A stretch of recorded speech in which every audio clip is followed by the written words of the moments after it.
Assalamu alaikum wa rahmatullahi wa barakatuh. Welcome back, everybody, after the break.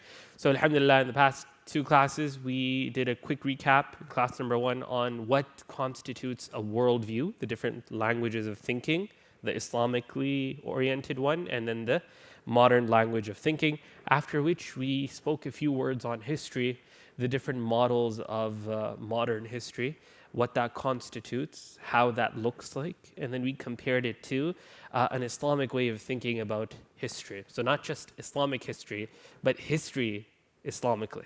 Right? And today we're going to get into the book. We discussed a few quick points from the first part of the chapter. Now, I do want to let you guys know from before, the first chapter is, I think, by far one of the longest chapters in the book. So we're going to be doing a lot of summarization because there's a lot of detail in the book. طيب. The book in English is called Islam in the World, The Rise and Decline of Muslims and Its Effect on Mankind by Sheikh Sayyid Abu al-Hasan al-Nadawi, rahmatullahi ta'ala alayh. Okay, so we're going to be talking about the context of the world before the coming of the Prophet Muhammad sallallahu alayhi wasallam. Quick overview of those, what the 6th century looked like, Christianity within the 6th century, social discontent and economic chaos. So that'll be kind of like the theme for all of the different religions. The Northwestern Europe, the Jews, Iran, Buddhism, India, Arabia. And then like a recap of the general survey. Then we'll talk about the political and economic condition.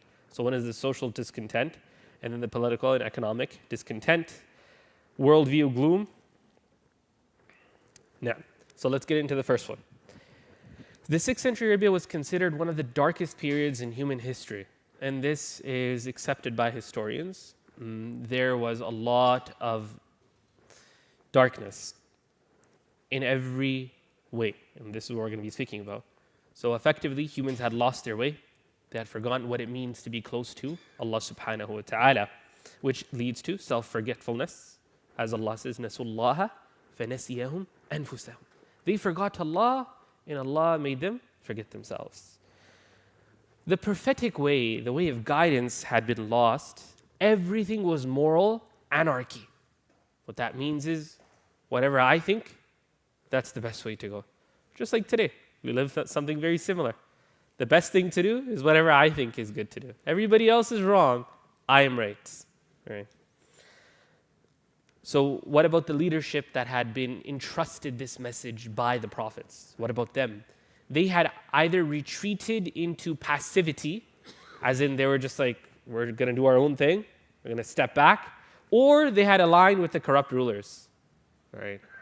This again, you can see a lot of similarity in the world we live in today.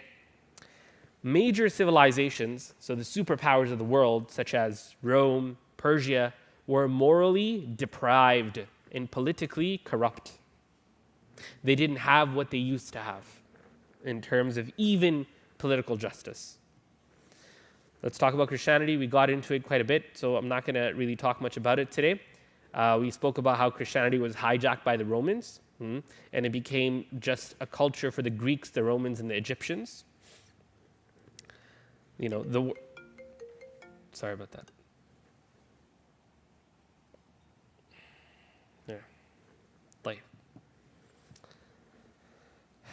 The Melkite Christians of Syria held Jesus to be both divine and human. We discussed this in last class. While the monophysites of Egypt insisted on his sole divinity. We discussed this, right? They had an open attack with one another. Okay, so if I put it on sleep, it doesn't go to sleep? Do not disturb, I suppose? Okay. And they had this big war on both sides, which continued for quite a bit of time. We already discussed this.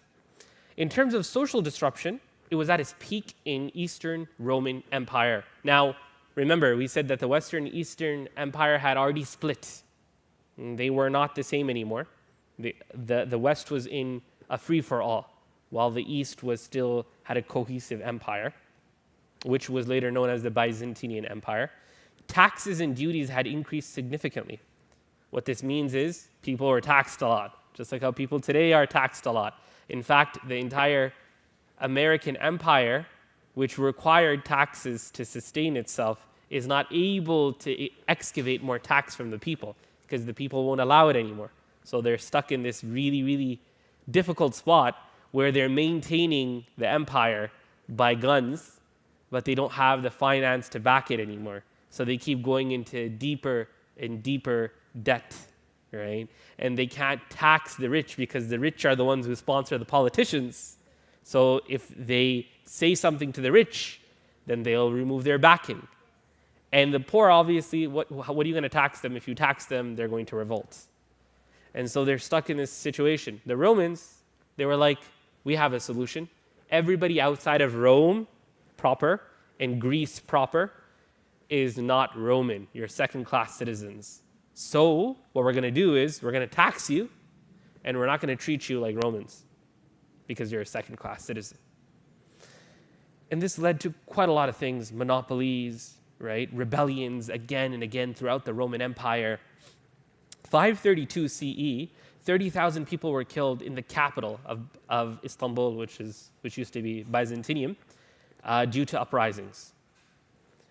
Extravagance and luxury were rampant, even though this was the case. So today, you have the multi-billionaires, you have the Elon Musks of the world, you have the Instagram luxury life that's online, but yet in reality, people can't pay their bills.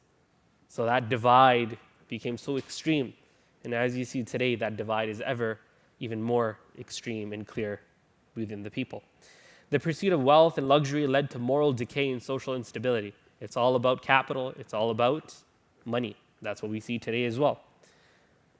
Now, so the social economic chaos, this continues. It was so much so that people said, don't get married. They preferred to have indulgence in debauchery, in sexual depravity outside of marriage. So remember, Christians, because by this time, right before Islam, the Roman Empire was a Christian empire. It was the Christian empire. So if you get married, you can only get married once. And technically, you're not even allowed to divorce. So that was church law, Catholic church law. So they're like, hey, the way out is I don't need to get married. I can do whatever I want. SubhanAllah, look at today. This is what we're living today. People, they say, why should I get married and lose half of my wealth, potentially, and you go through all this difficulty financially, legally, when I can go around and get what I want? The exact same situation was present right before Islam in the Roman Empire. Corruption was widespread, with justice being publicly sold. Right? It's the same thing today. The only time you get access to justice is if you can pay a lawyer. If you can't pay a lawyer, you don't get access to justice. This was unheard of and unseen of in the Islamic world. The Qadi judged, and you could come directly to him. You didn't need a lawyer because the Qadi knew the Sharia. Right? And the people were expected to know their fiqh and the Sharia. So you don't need a lawyer. Right? Okay, the Roman Empire experienced significant decline due to overtaxation, reduced commerce, neglected agriculture, and diminished populations. One of the theories for why Persia and Rome went to so many wars, especially later onwards, is because of the Silk Roads, that the Romans were not doing a good enough job, and so they kept fighting them to take them over, right? And because they wanted to keep their taxation at the level that they had it, right? Agriculture was neglected, diminished populations, just like today. We were talking about the Bruce Peninsula last time. We gave the example. That entire area used to be agricultural. The entire area. Now if you go there, even if you go there for cottaging, you'll see there's no agriculture anymore. It's just open lands. Why? It's too expensive. You spend everything you have. You take loans upon loans. You rack up interest. And what do you make at the end? Nothing. $1,000 or $2,000 after an entire year's harvest.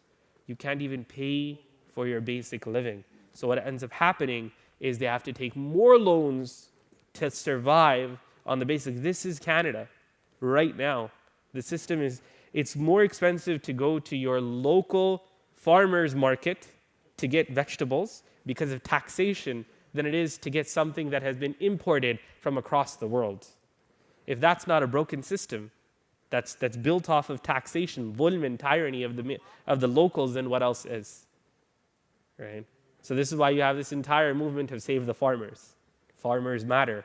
Why? Because they really do have it tough. People for generations, hundreds and hundreds of years, the white settlers who came, whose families were in farming, have stopped farming. All those barns that you see, if you drive, we live on the border of the GTA and the farmland. You can see how many farms are abandoned, even here. These farms are hundreds of years old. Why are they abandoned? Because people can't farm anymore. Right? That's the situation locally. So diminished populations, same thing. You're not going to get married. The reason is I'm not going to have kids because I don't want to spend money on kids. Right? Western Europe was in a state of barbarism and social decay. We already discussed this. It was all between tribes, and the system had kind of collapsed. This is one theory. Another theory is most things didn't change. But anyways, this is up to historians to kind of decide and study. Okay, let's talk about Northwestern Europe. So where's Northwestern Europe? Britain, France. And this is Northwestern Europe. Was uncivilized, steeped in darkness. Right? Britain was without any law. Once the Romans left it, once the Roman Empire collapsed, there was no proper law within Britain. Right? It was just warring tribes that would claim kingdoms. The region was marked by endless bloody conflicts and turmoil. Not even too far ago, the 100-Year War. The 100-Year War is just a couple of hundred years ago, where France and Britain, even after modernity, right before it actually, they fought more than 100 years consecutively, without break. That's why Quebec today is English Quebec, but they all speak French because they lost their New World colonies to the Brits when they lost the war. Right? That's also why the French Empire has always been second to the British Empire. So that's part of we live that history here in Canada, right? We know that very well. Why do we speak both English and French supposedly as first languages? It's the exact same reason, right? Muslims in Arab Spain had not yet introduced civilization to this area. So the Islamic influence of Andalusia of Spain had not yet permeated out. The moment it permeated outside was when you had the Renaissance, was when you had the Enlightenment. All of this was at the exact same time. They're not just coincidences. They're not correlations. They're causal relationships between the two. Okay. These nations were isolated and unaware of the broader world. Religiously, they were between new Christianity and old idolatry. This was a big thing. I don't know if you guys know about the whole wars in between the Vikings who came to conquer Britain, and they were still on their idolatry, while Britain was still primarily now Christian, Roman Christian. And so they had those wars between the idolaters, the pagans, and the Christians. Even within France and Germany, the Germanic tribes, they had a lot of that going on. H.G. Wells, who's a well-described historian, he says Western Europe was lacking order or unity. So from the 5th to the 10th century onwards, Europe was in a dark age of barbarism. The previous great civilizations' features were almost entirely erased, particularly in Italy and Gaul. Gaul is modern day. Who can tell me what's Gaul? Any of you history buffs? Sorry? No. Gaul is modern day France. Gaul is where France is today. It's the exact same place, which were in ruin and desolation. So even though Italy was the seat of Rome, it had collapsed by that point. Barbarism was the new way of life. Except obviously for the Christian seat, the papacy was in Rome. So many historians say that Western Rome fell but it just transferred into the church. So the church became the new Rome of the West. Another theory is that it was just the church then that became the modern nation state. If you look at the bureaucracy that formulated in and around the modern nation state, in and around the monarchs who declared Protestantism, like who became Protestants, Henry VII and his great desire to marry somebody else and divorce his wife led him to become Protestant. That was at least in England, right? And so the bureaucracy around them was church fathers because they had systems. So the church is very systemic. Even today, you walk into a church, you'll see fine organization. Like everything is very organized. Like this is this, this is this, this is this. It's like huge institutes, organizations, because that's kind of what became the modern nation state. Anyways, let's move on to the Jews very quickly. Jews retained much of their spiritual heritage and excelled in interpreting theological terms. This is at that time, right? Even though the Church of Solomon, the Temple of Solomon, which is just the Masjid al-Aqsa, had been destroyed twice already, by the second time by the Romans. But we know what happened. Who saved them? Allah subhanahu wa ta'ala did. Through who? وَقَالَتِ الْيَهُودُ عُزَيْرُ ibn Allah. Right? That Uzair is the son of Allah. Why? Because Uzair, alayhi salam, the Prophet of God, was given the Torah again by Allah. And then he wrote it out again for them. Right? So they had managed to preserve the Torah, at least at that time. So they still had their book. The Old Testament is what the Jews, by the way, if you call the Old Testament in front of the Jews, they'll be offended. Because that's the Testament to them, not the New Testament. Right? So the Old Testament consists of two parts, the Torah and the Tanakh.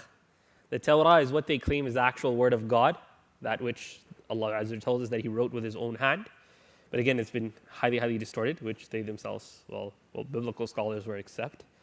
And the Tanakh is the tafsiri part of it. Think of it like, not like hadith, but similar to it.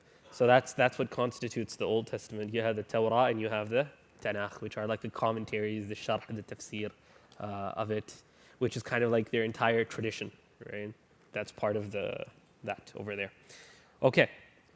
So despite their spiritual inheritance, they held no significant religious, cultural, or political influence. They didn't have any seat of power. They had no seat of power, neither religiously, nor politically, nor culturally. Jews lived in subjugation, facing injustice, oppression, and numerous hardships, meek and submissive in distress, but tyrannical and mean when they had the upper hand. Right. This is something that is seen and established even right now at this very moment. Hypocrisy, deceit, treachery, selfishness, cruelty, and usury had become the normal traits of their nature, even though all of these are haram, even according to the previous shari'ahs. The Quran references the extent of Jewish moral degradation in the 6th and 7th century in quite a lot of detail. Just go to Surah Al-Ahzab, go to Surah Al-Imran, go anywhere across the Quran. So look at Surah Baqarah, look at how the first maybe 5 to 7 ayat talk about the believers, then another 4 or 5 talk about the disbelievers, then the next 20-something ayat talk about the munafiqeen, and then it's followed up by the Jews, by the Yahuds.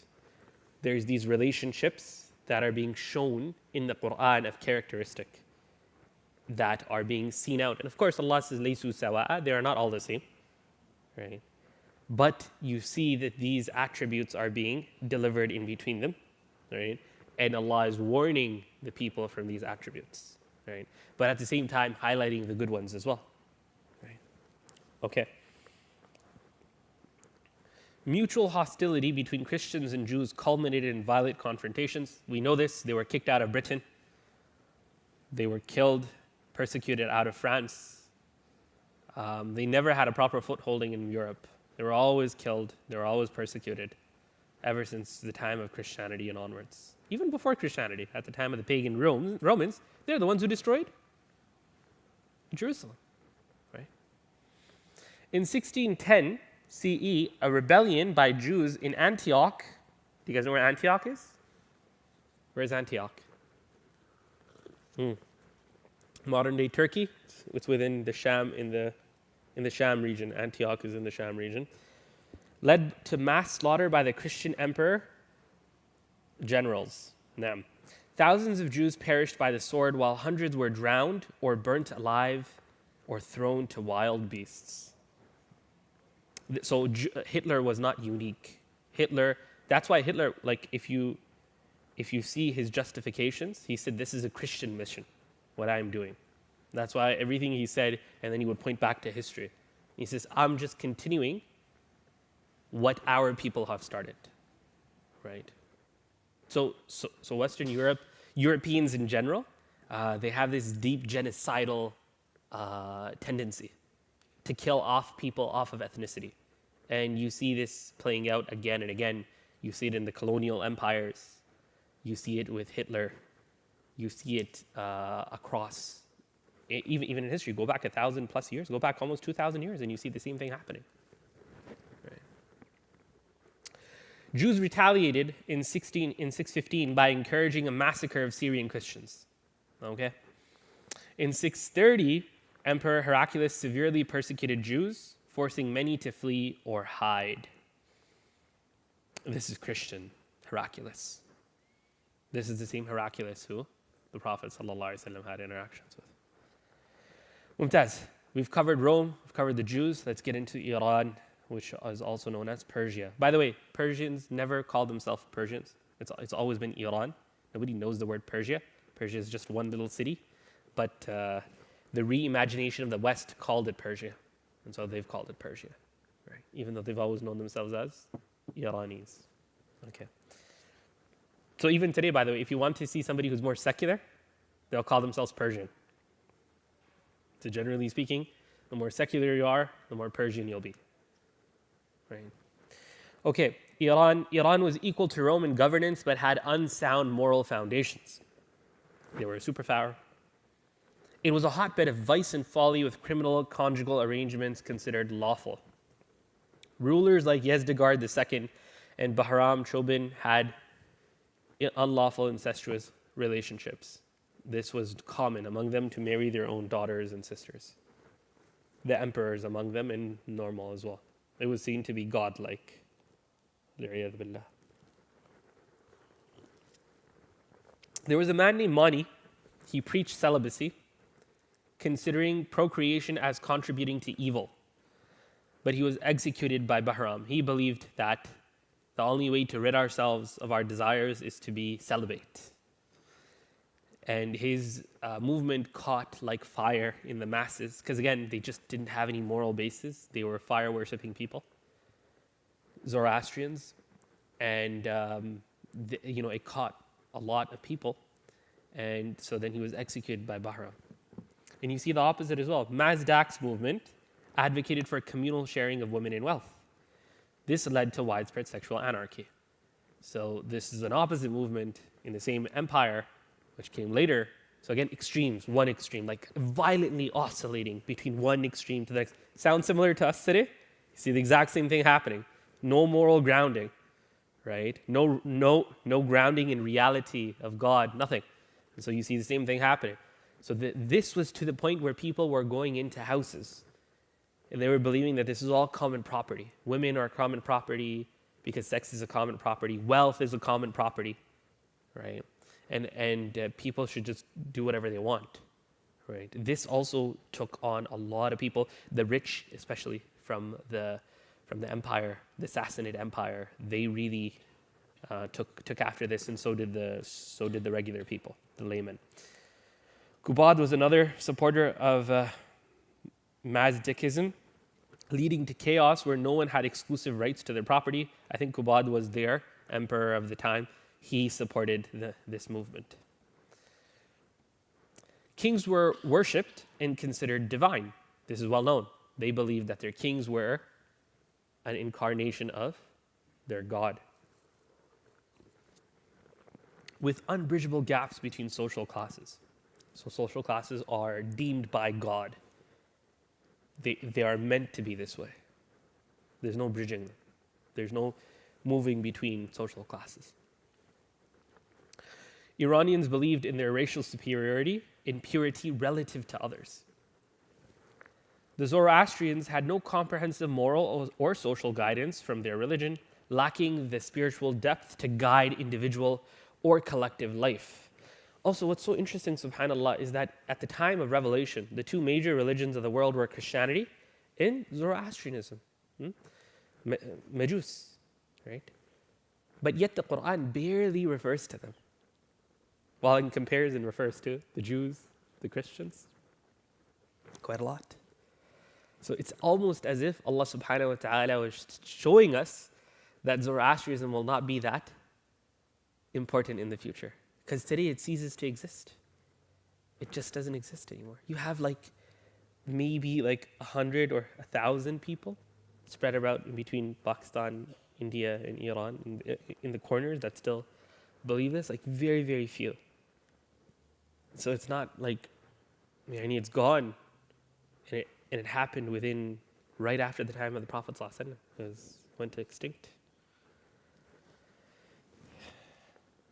Wealth was concentrated among a few, while peasants were heavily taxed and impoverished.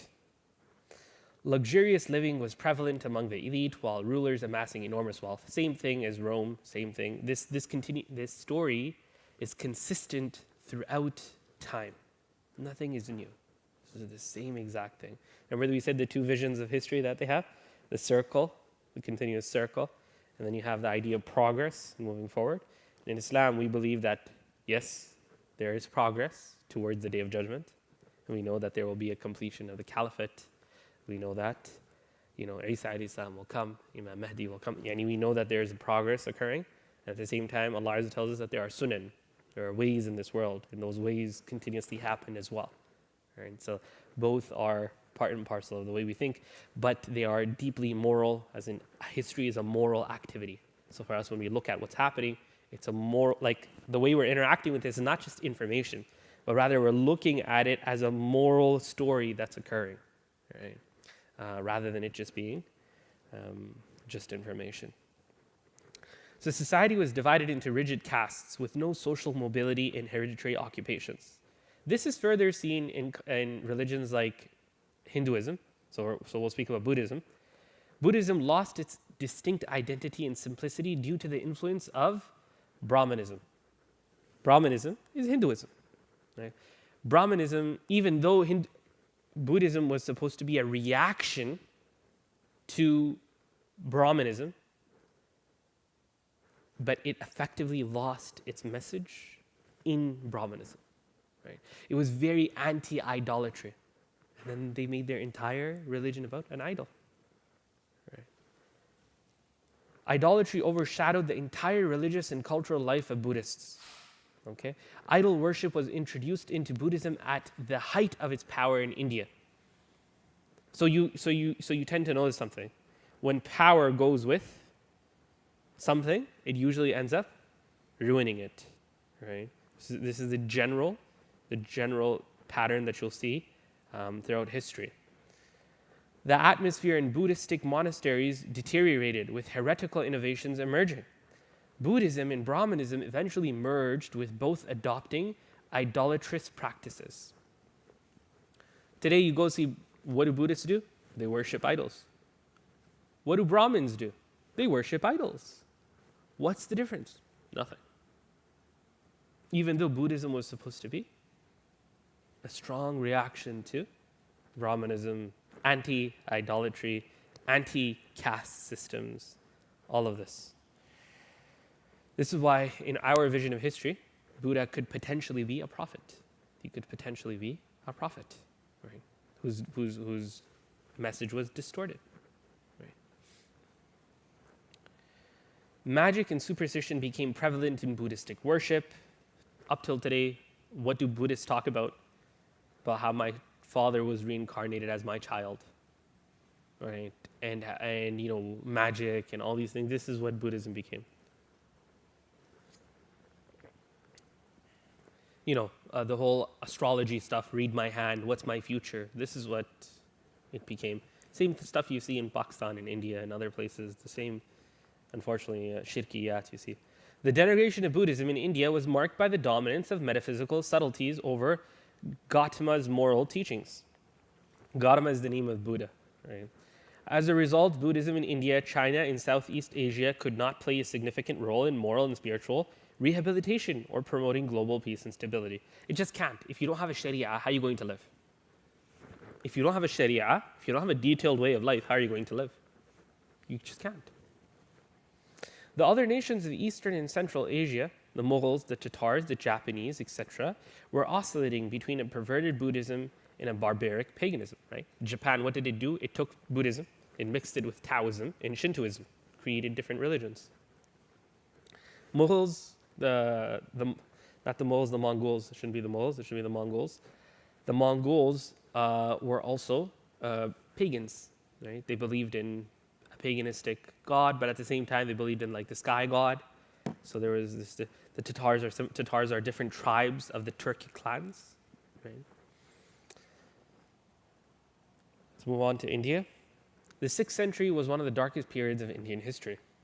India, once a cradle of great religions and civilizations, had absorbed social and moral denigration.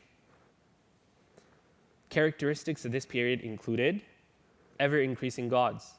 So remember, there's two strains to Hinduism. The Hinduism of the elite,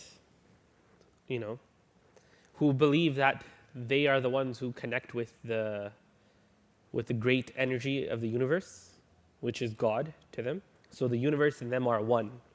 Right? This idea of like wahdatul wujud, it's a type of wahda. It's a type of wahda. Everything is one. We are one. Everything is one.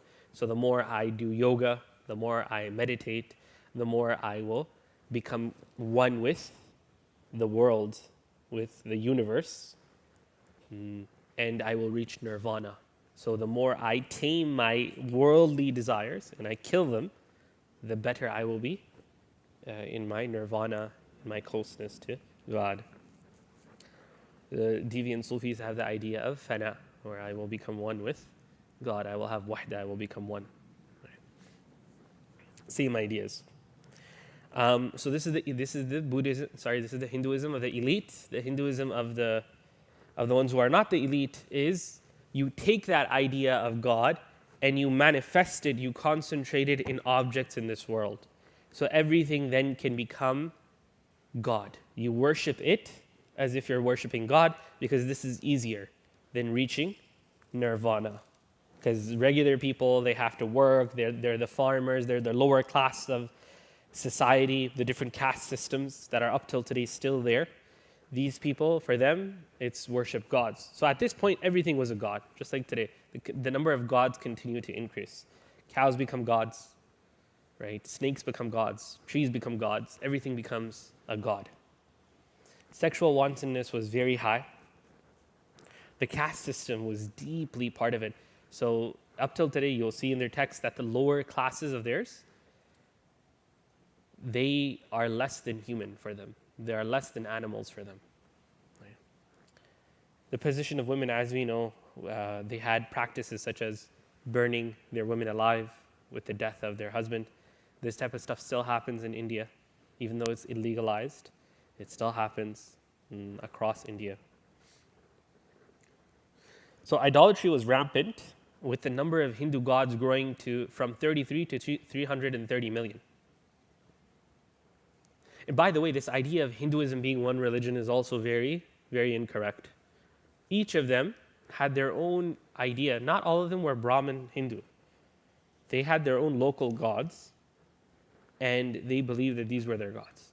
Right? So it's like a reductionism, a simplification of history to say that everybody had the same religion there. They didn't.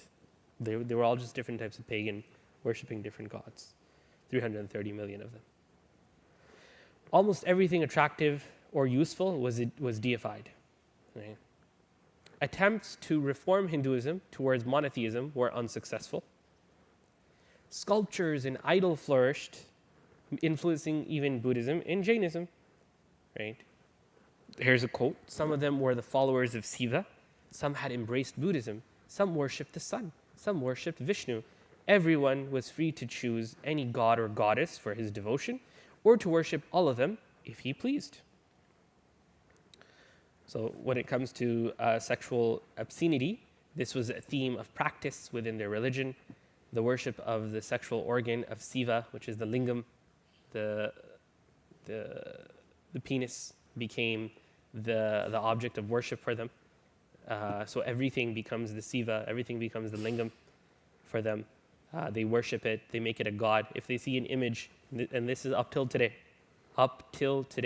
if they see an image that looks like that part, that organ of the body, that sexual organ, they'll say it's God. And they'll start worshiping it. You'll still find this in Hindu culture up till today. All vertical and canonical objects are held in veneration by them for this very reason. Temples degenerated into cesspools of corruption with naked men and women worshipping each other, and palaces were filled with vice and immorality. Right. Parallel to this devotion of the flesh and sensuality, a strong movement of life denial and self-mortification was current in the country. So now you have this type of Hinduism, okay? And then you have the type that you see that people going and hitting themselves and starving themselves to death, sitting on mountains, okay? Because they're saying, we deny this stuff. Okay, this is not what we believe in.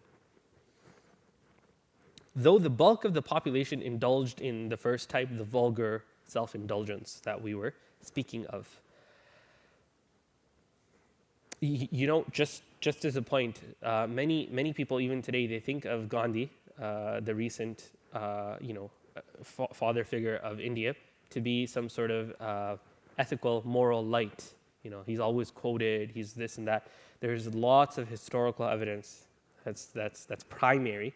It's not hidden. It's not some sort of like stuff that he was a very vulgar, sexually indecent individual, that he would sleep with young, immature children, girls in his bed constantly throughout his life, especially at the peak of his time in India.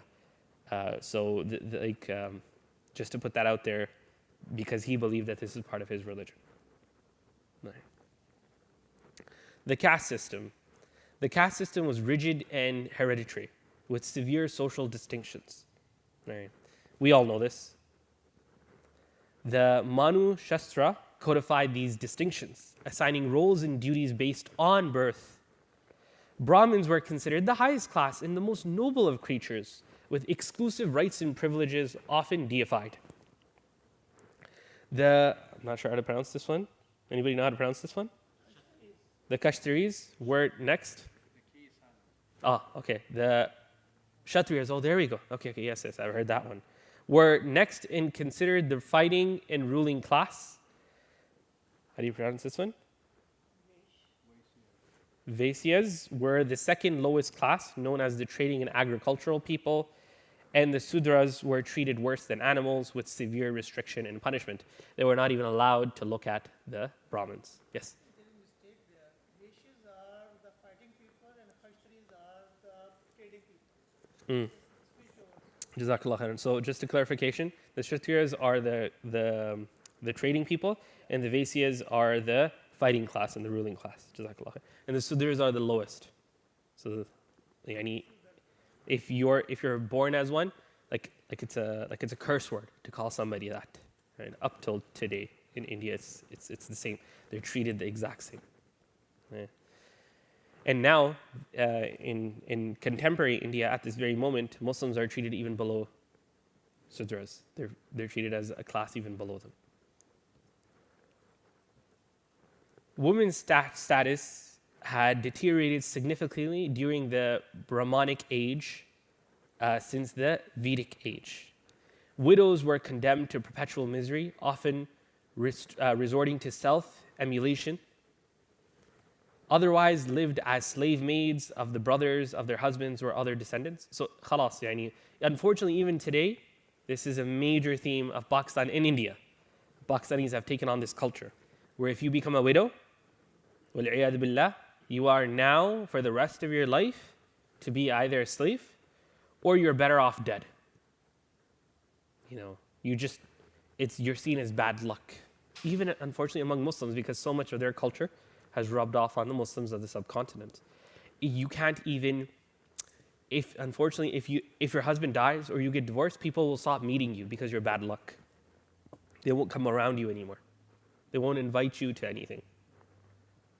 This is how it is, and this is how it's affected the Muslims as well. Women were shown as frail and disgraceful in religious texts. Okay.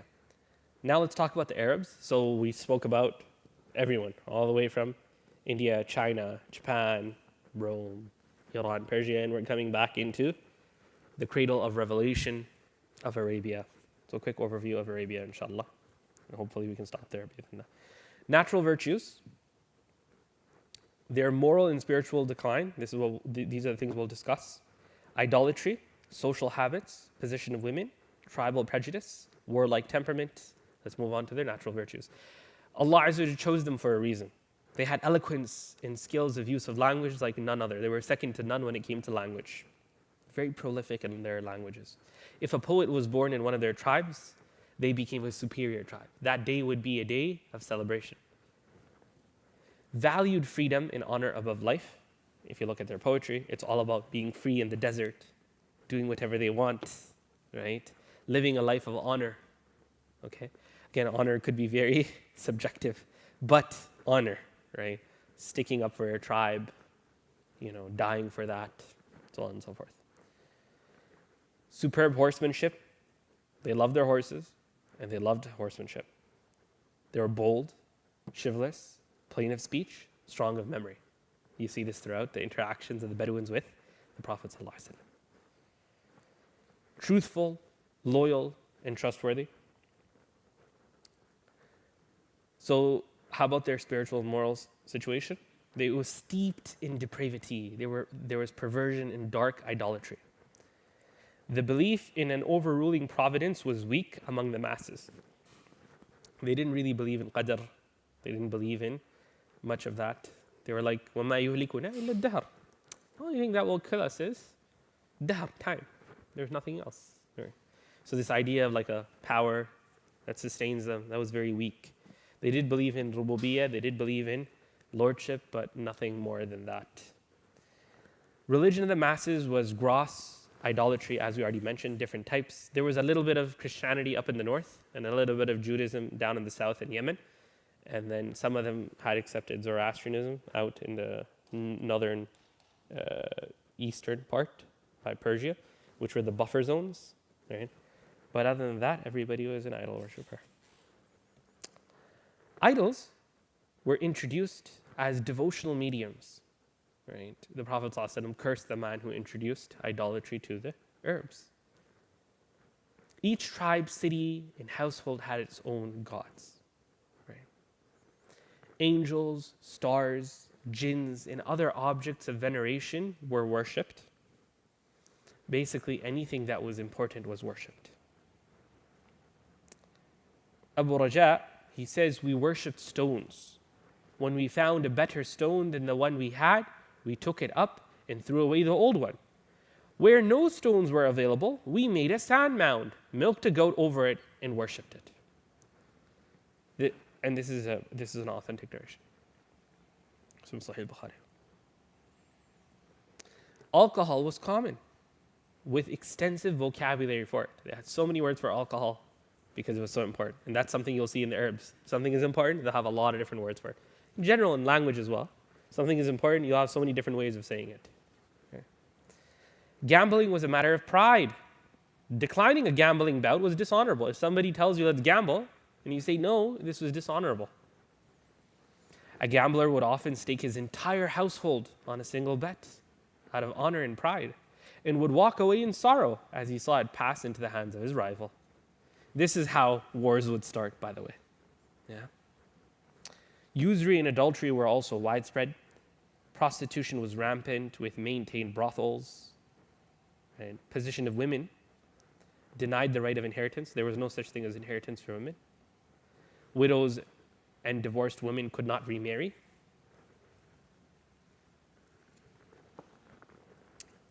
Eldest sons often inherited fathers' widows as property, as you all know.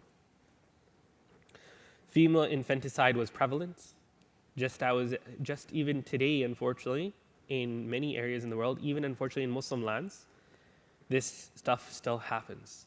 Infanticide, female infanticide still happens. If you look at inner part of Sindh, Upper Sindh, if you look at these areas where many of them just recently accepted Islam because they were still Hindu and they're far in these villages, they still have these practices where the moment a female is born, a baby is born, a girl, they'll go bury it, right? This type of stuff, unfortunately, still happens in the world. Kind-hearted tribal chiefs sometimes bought infant girls to save them from being killed. Tribal prejudice, strong among them. It limited the horizon of life. Everything was about your tribe. If you had your tribe, you're good. If you don't, you are in shambles. There, you have no space, no place, right? In there, if you're not from a tribe. Maxims like stand by your brother, be he the oppressor or the oppressed, were adhered to passionately. So remember, the Prophet ﷺ said, "Unsur akhaka zaliman aw mazluma." They used to have this type of phrase before, but it didn't mean what the Prophet ﷺ meant. They meant literally, you stand by your brother, irrespective of what he's done. Good? That's awesome. He did bad? You still stand by him. The Prophet ﷺ said the same thing. The Sahaba asked him, Ya Rasulullah, how? He said, if he is the one being oppressed, then you help him. If he is the one who is oppressing, then you help him by stopping. Right? Everyone thought that he can come from the most noble stock. Everybody thought their tribe was the thing. Their clique, their thing was the best. Right? Classism of born masters, another born toilers, and a third of the common people and the people of the streets. The classes were, again, normal in Arabia. And Islam came and destroyed that, subhanAllah. No class systems. It came to absolutely destroy that. They had a warlike temperament. For them, war was a necessity of life. Poets glorified war, right? If an enemy tribe we do not find, we go to war with a friendly tribe, and our lust for war is quenched. Right? Inter-tribal wars were common, lasting for decades with many casualties. Arab chiefs, they would say, both the tribes have been exterminated. The mothers have become childless. Children have become orphans. The flow of tears does not cease. The dear are not buried. Like the people who are beloved are not buried. One never knew when one could be robbed or assassinated. Caravans needed strong escorts to ensure safe passage. So now, to do a quick political survey, so now we spoke about the economic and the social, and we'll do a very quick overview of the social, and we'll wrap up bi'idhnillahi ta'ala. Hopefully we'll be done the first chapter. We're not stopping till we're done the first chapter. This is, as I said, the most historically dense. And after this, things, they pick up, inshallah, but this is just to give you like an overview of the situation. Major empires such as Rome and Persia were either collapsing or losing their previous grandeur. They kept losing territory. The Persians would attack. Rome was literally on the brink of absolute destruction because the Persians had invaded them so much. And it was the promise of Allah, غُلِبَتِ الرُّومُ فِي أَدْنَى الْأَرْضِ وَهُمْ مِنْ بَعْدِ غَلَبِهِمْ سَيَغْلِبُونَ, that in a number of years, from 3 to 9, that they will then succeed again. What it looked like was this is impossible. Politically, this looked impossible. Rome looked like it was on its last leg and it's about to fall permanently to Persia. And so at this point, Abu Bakr radiallahu anh took a bet. Because the mushrik at the time, he said, Abu Bakr, this is what your companion said. He said, Wallah, it's true. He said, okay, let's take a bet. And they took a bet. And then when it did happen after the life of the Prophet ﷺ, he came to give that bet. Right? Okay. There was a lack of respect for Arabs who were seen as insignificant on the global stage. This is also well known. Nobody ever conquered the peninsula because there was no need to conquer the peninsula. Jewish people were dispersed and lacked central guidance or a homeland. We already discussed this. They were kicked out of Jerusalem. Do you know who brought them back to Palestine? Umar radiallahu anh. They were expelled from Jerusalem. They had areas in Persia, they had areas elsewhere that they were sent, but they were banished from Jerusalem, from Palestine. Christianity was fragmented, with various sects often in violent conflict over doctrinal differences. They couldn't even, Christianity could not even come to an acceptance of who is Jesus, what's the nature of Jesus. Right? That was Christianity even at this point. Persia, under Khusro II, temporarily extended its empire but eventually faced resistance from the Byzantine Romans. India was fragmented into petty states struggling for dominance, and China was internally conflicted. The Chinese had lost the peak of their empire almost 1,000 years before this. Europe was disorganized, with emerging states like the Frankish Empire beginning to take shape. So by this point, the Franks started to become their own thing from the other German tribes. So the Franks are a separate German tribe. They're starting to become their own identity by this point. The general conditions were marked by turmoil, with no single power or religion providing stability or moral guidance. This also gave way for the prosperity of Islam. Okay? There was no one strong superpower. There was two that were constantly at war. And everybody also had no moral guidance. Everybody was so lost, drained out. They felt like religion was a sham. It was a scam. It wasn't worth anybody's time. So, a political and economic overview: absolute monarchy, the Byzantine Empire, social and economic disparity, castes and classes, extravagance and luxury, rulers or robbers, hopeless plight of the masses. Khalas, what we're going to do is we're going to skip over some of this because, again, this is following the book, but since we covered a few of these points, we're just going to quickly go over them, inshallah. The way of governance was divine rule. That's how it worked. The emperor, whether you're the Roman emperor, you're chosen by God, or whether you're the Persian emperor, you are God, one of the two, right? Iran, the Sassanid dynasty, claimed to be divine. The right of rule was by succession, supported by popular belief. That's why even if you were a baby, you would be on the throne. You're divinely put. If you're a woman, you're put on the throne. You're put on the throne just because you're from that family, right? And there was, like, even at the time of the Prophet ﷺ, what happened? The great Kisra, right?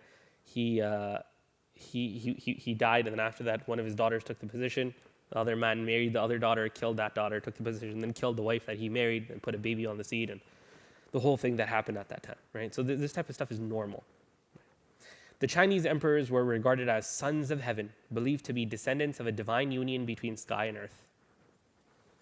Roman sovereignty was based on the idea that Romans were the ruling race, with other races created to serve them. In this system, emperors could override laws and violate rights without consequences. Like effectively, they are God. Nobody has a position higher than them. Just like how today the nation state is the modern God. Nobody has a right over a nation state. The idea of a nation state not being is not something you hear about anymore. It's unfathomable. How could a nation state not exist? Right.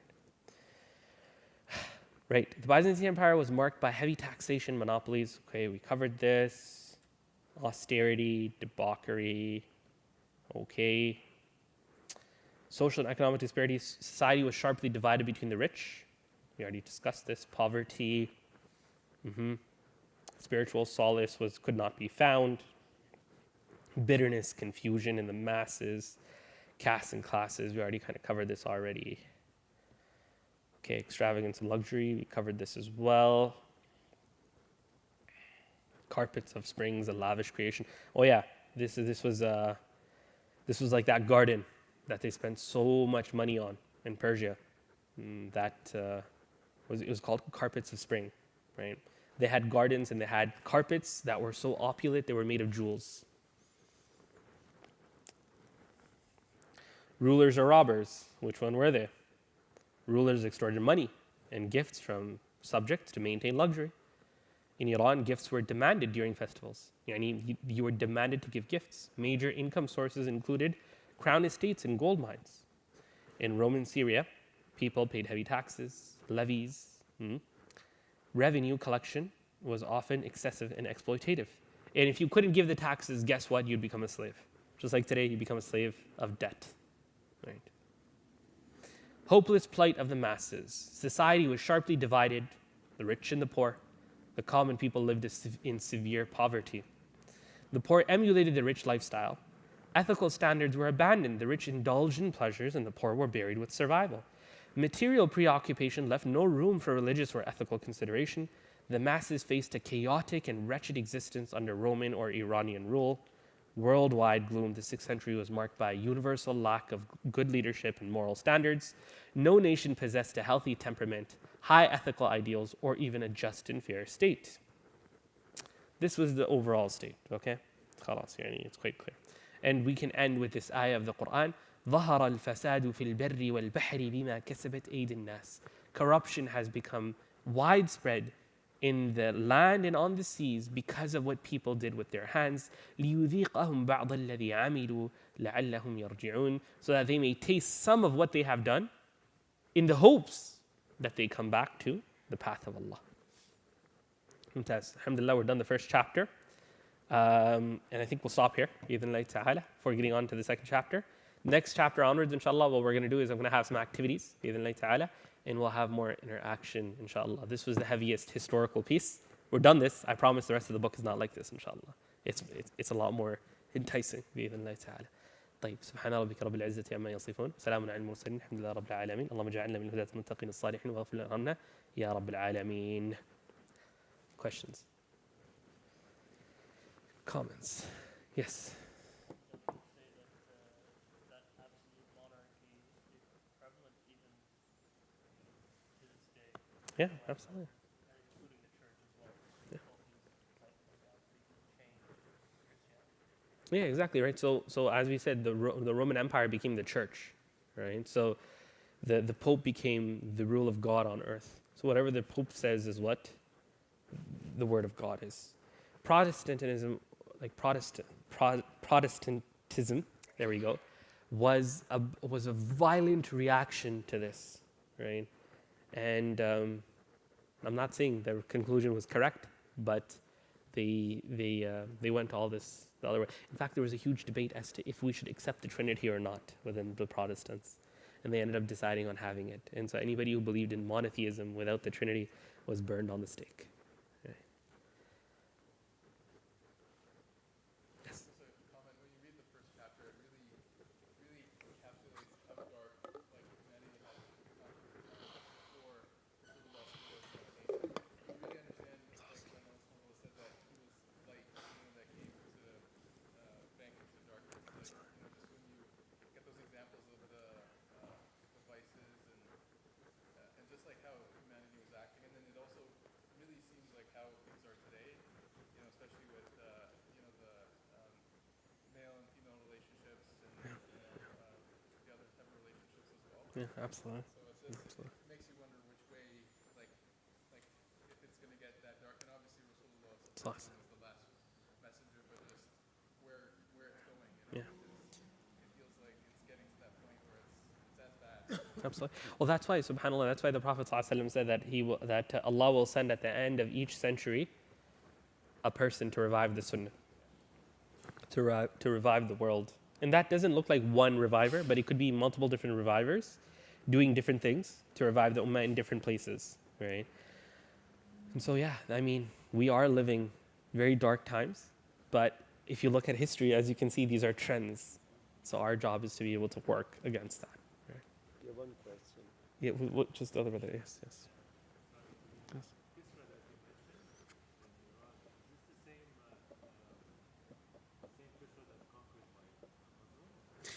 So Kisra, Khosrow was the title, just like how Caesar, Qaisar was the title of the Roman emperor. Kisra was the title of the Persian emperor. So I think 630, does that line up with the Prophet ﷺ? I think it does. It does, right? 630 lines up with the advent of prophethood. So, yeah.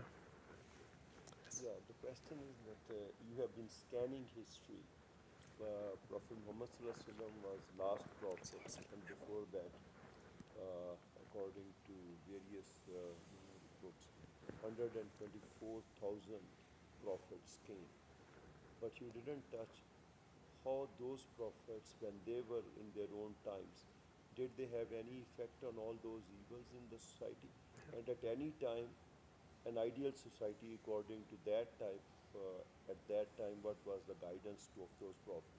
Ever created, or all those 124,000 failed? It's a very good question. The brother's asking, did the previous prophets have an effect, and why haven't we spoken about them? Because we're speaking on the situation of the world at the time, right before prophethood, right before the coming of the Prophet Muhammad sallallahu alaihi wasallam. So we're speaking about what was happening in the world right before he came, right? As for did the previous prophets have effects? Of course they had effects, right? But generally speaking, from the theme of the Quran, from the ones that Allah has told us about directly, most of them, what happened? Their people rejected them, right? And the ones who accepted, like at the time of Musa alayhi salam, they constantly rejected him, even though they accepted him. So you see that the only time in history where a complete social transformation occurs in the light of revelation coming down to a prophet, teaching them, guiding them in this holistic manner, is with the final prophet Muhammad sallallahu alaihi wasallam. That's why he was for all of mankind. That's why the society of Medina is for all of mankind to follow. But yes, of course, that's not to deny that previous nations like Salih alayhi salam, okay, like others, Yunus alayhi salam, their people did accept them. Right? Sorry, Yunus alayhi salam's people accepted him, and that's only after he came back from his journey in the whale and so on and so forth. So yeah, of course there was social change, but it was very much at a indigenous, personal, cultural level, and not at a mass humanity level, but rather at a personal level. Does that make sense? Well, at that time, humanity itself, the way we scan globe right now is different. At that time, there was no communication, but I'm sure that 124,000 prophets, in their own time, whatever Sharia, whatever laws revealed by them, Yeah. they must have success. Yeah, absolutely. I'm sure. Humanity has never been that bad. Humanity must have, human being is the best creation of God, right from Sayyidina Adam alayhi salam. So I'm sure that there will be a lot of successes. Right, so this is precisely why in almost all religions you'll see some goodness, because that goodness comes from the light of wahi. It comes from the light of revelation. It's only later onwards that things start to decay and disrupt and so on and so forth. You were focused on all those aspects that were negative. Because no, we spoke about the positives as well, but this is right before the coming of the Prophet sallallahu alaihi wasallam. Yeah, at the time. So this is 6th century world, not before that. Yeah. Exactly. So time is very long. طيب. بارك الله فيكم guys. السلام عليكم ورحمة الله وبركاته.